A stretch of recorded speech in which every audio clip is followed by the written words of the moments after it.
Hello student, आज हम पढ़ेंगे डीएनए रेप्लिकेशन।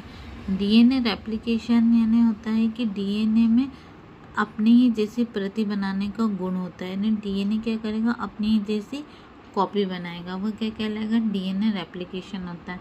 यदि हम आसान शब्दों में समझे तो डीएनए रेप्लिकेशन जो होता है वो कहाँ पर, कौन से फेज में होता है, इस फेज में होता है। और डीएनए हमेशा कैसा होता है, बाई डायरेक्शनल होता है।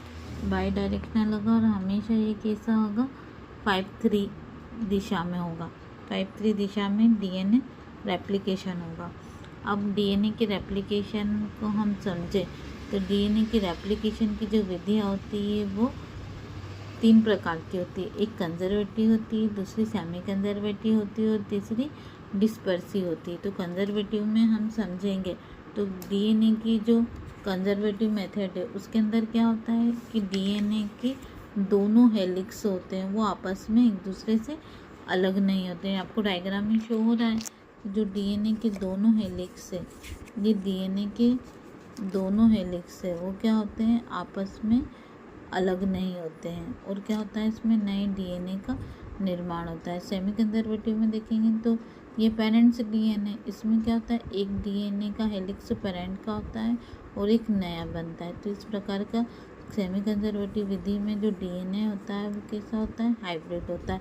और डिस्पर्सिव में देखेंगे तो डीएनए क्या होता है, ये हेलिक्स होता है वो कुछ खंडों में टूट जाता है, डिस्पर्सिव कहलाता है। ये क्या होता है, इसमें डीएनए टूट जाता है। डीएनए के हेलिक्स जो होते हैं वो क्या होते हैं, टूट जाते हैं, अनेक स्थानों पर आकर टूटकर खंडों में विभक्त हो जाते हैं।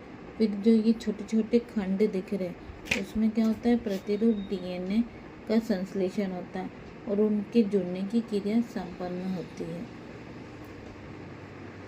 तो इसमें से जो भी विधि थी वो क्या थी, डीएनए की जो रेप्लिकेशन की हम विधि देखेंगे तो कंजर्वेटिव होगी, सेमी कंजर्वेटिव होगी, डिस्पर्सिव होगी।